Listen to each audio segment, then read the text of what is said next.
So let's talk about Elon Musk and the threat that he has. So he owns a very wealthy, and actually the most wealthiest man, if not, even if he dropped even once down on the wealth of the richest person. Think about this. He owns the former platform X, formerly known as Twitter, that used to be the place that everybody knows. You hear that tweet, you know,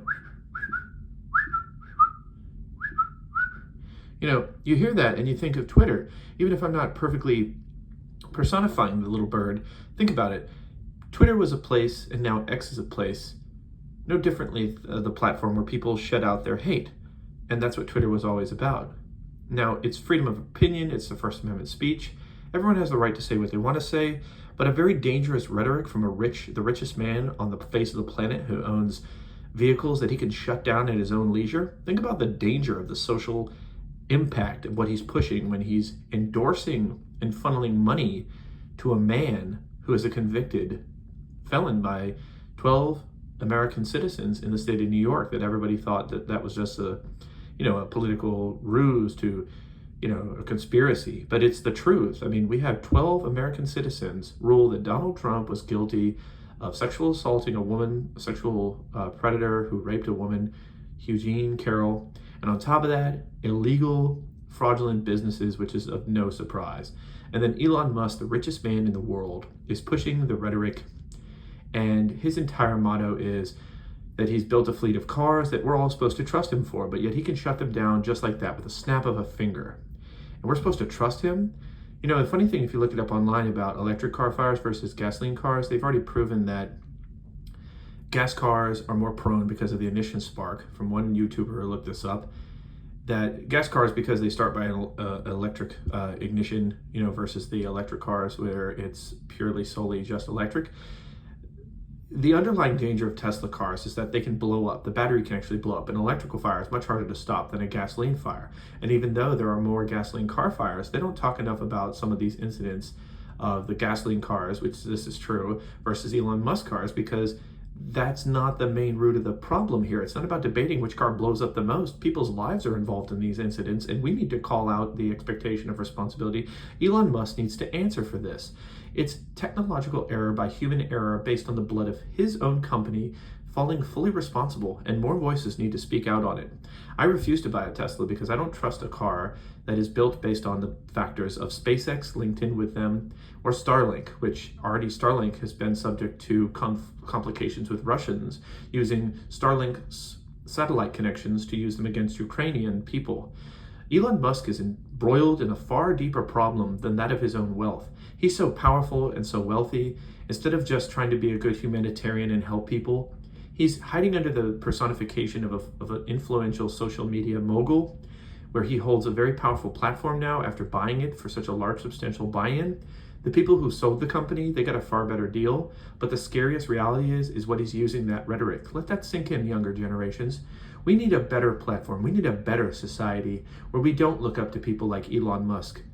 He's not Tony Stark, boy wonder. He'll never be a boy wonder. And I say that off the reference of Tony Stark, played by Robert Downey Jr. in the fictitious character in the Marvel movies, Iron Man. Mr. Elon Musk tries to be like Iron Man every day, leading in the technological race for artificial intelligence, smart cars, full controlled autonomous vehicles, flying vehicles, and even claiming that he's going to put us in outer space and create a full colony on Mars. There's radiation up there, there's toxins, and it's already been proven by scientists. It's a terrible idea. It's a deadly idea for the future of our generations to think of that as a possible future. Just let that sink in for this tidbit.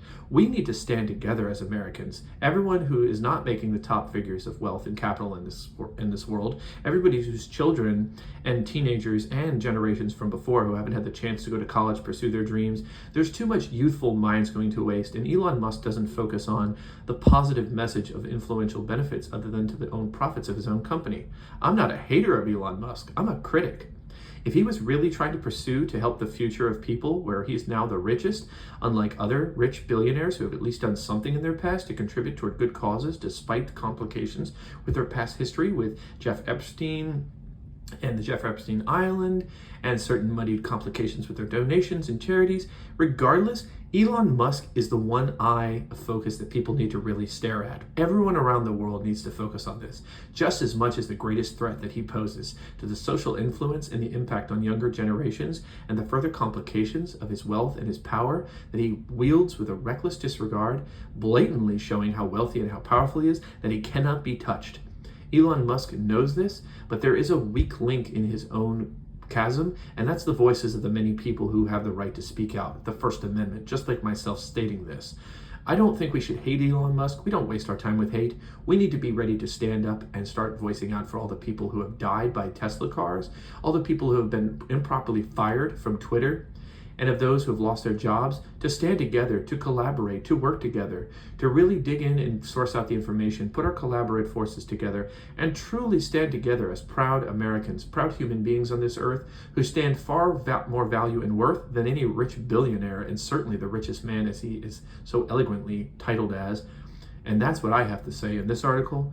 I hope that most people will still follow me, as I will always be tracking this, and hope that many more will join in, because it's not just my collected mind sharing these thoughts. I encourage others to get into thinking about these dangers and these realities, and we need to start holding people accountable. That includes former President Donald Trump, and even Kamala Harris when she gets into the White House, if indeed she does, which I hope she does. I support Kamala Harris in this message, and I stand against the hate and discrimination and indoctrinating violence that a lot of people are pushing, the fake news, the peddling and backpedaling of the past, disowning the reality of the dangers that Donald Trump or his affiliated hate-filled mongrel conspiracy thinking type people. No, they're not mongrels like dogs. Mongrel dogs are far better than half of these horrible people. There are far more dangerous people that are, embarrassingly enough, making a scene of themselves in the Congress that we call our constitutional rights of bringing out constitutional laws. But think about the reality of the danger that if we didn't see these political people and our Congress people speaking out, where would we be right now? At least we now know where the true problems lie and who the ones are behind the biggest problems. It used to be you hardly ever saw any people speaking out in the Congress and speaking out, making a scene for themselves on public news. Think about how scarily disturbing that is. Even if scarily is not the full correct word to use, think about how disturbing that is.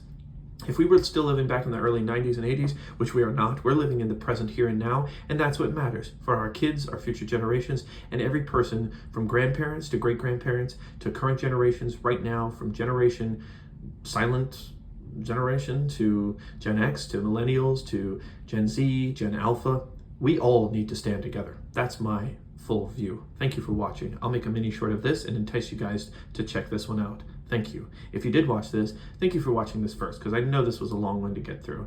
I want to thank you again for everybody who's following me and subscribing to me. I wanted to make this a full, worthy video of the full time. Thank you for watching.